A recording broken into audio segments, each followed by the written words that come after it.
Have you ever felt exhausted by the little irritations of modern life? Alarms too shrill, traffic too loud, screens too bright, and wondered if there's a way to find peace in your everyday routines?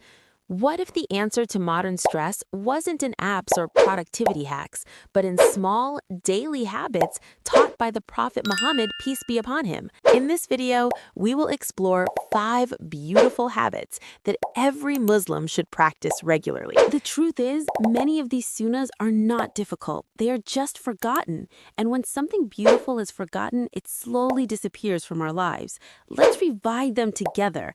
And if you find value in this, don't forget to like, share, and comment so others can benefit and reconnect with these habits too. Habit number 1. Express love for the sake of Allah. How many people do we love for the sake of Allah but never tell them? A friend, a brother, we feel it in our hearts, but the words never leave our lips. And slowly, that silence creates distance. But the Prophet taught something simple yet powerful in the book Abu Dawud 5124. When a man loves his brother for Allah's sake, let him tell him that he loves him. Such small words, yet they strengthen hearts, bring people closer, and revive love for the sake of Allah. And sometimes a single sentence can mean more to someone than you realize. And if a single sentence can bring hearts closer, then a careless one can just as easily break them. Because in Islam, words are never small. They carry weight, meaning, and consequences. Speak well or remain silent. How often do we speak without thinking? A quick joke, a small comment, a passing remark. We say it and move on. But sometimes those words stay with someone longer than we expect. That's why the Prophet gave us a principle so simple yet so powerful in book Sahih Muslim. He who believes in Allah and the last day should either utter good words or better, keep silence. This is not just about avoiding harm. It's about choosing words that bring goodness. A kind sentence can uplift someone's entire day, while a careless one can leave a mark we never see. Imagine if we paused before speaking. If we asked ourselves, is this good? Does it benefit? Or is silence better? Because sometimes the best words are the ones we choose not to say. And controlling the tongue isn't just about what we say. It's also about what we consume. Because the same tongue that speaks is also the one that tastes.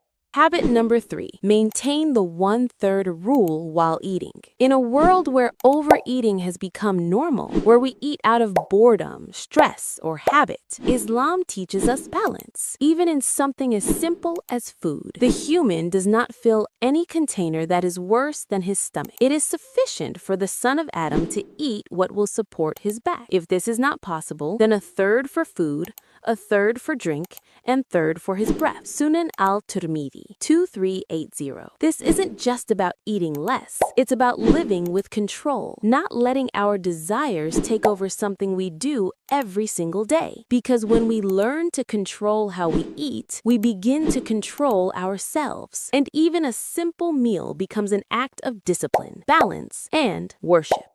Habit number 4, saying Bismillah. We've all grown up hearing it, our elders reminding us, say Bismillah before everything, before eating, drinking, working, before anything you begin. It felt small back then, almost automatic, but somewhere along the way, many of us forgot. Life became faster, and that one simple habit slowly disappeared from our daily routine. Every important matter that does not start with praise of Allah is devoid of blessings. Sunan Ibn Majah 1894. Just one word, Bismillah, a small pause before we begin, but that pause changes everything. It brings Barakah, it brings intention, and it reminds us that nothing truly starts without Allah. And maybe what we need today is not more effort, just a return to what we already knew. Habit number 5, reciting Ayat al-Kursi before sleeping. At the end of a long day, when everything becomes quiet and we finally lie down to rest, that moment isn't just physical rest. It's also a moment of protection. Whenever you go to bed, recite Ayat al-Kursi from the beginning to the end. Allah will appoint a guard for you who will stay with you, and no shaitan will come near you till morning. Sahih al-Bukhari 2311. Just a few lines, yet they become a shield for the entire night. In a world full of unseen worries and anxieties, this simple act brings a sense of peace, safety, and trust in Allah. So, before you close your eyes tonight, take a moment and let these words protect you. Think about it. How many of these habits did you already know but slowly stopped practicing? Not because they were hard, but because life got busy. That's how Shaitan works, not always by pushing us into wrong, but by slowly pulling us away from what is right.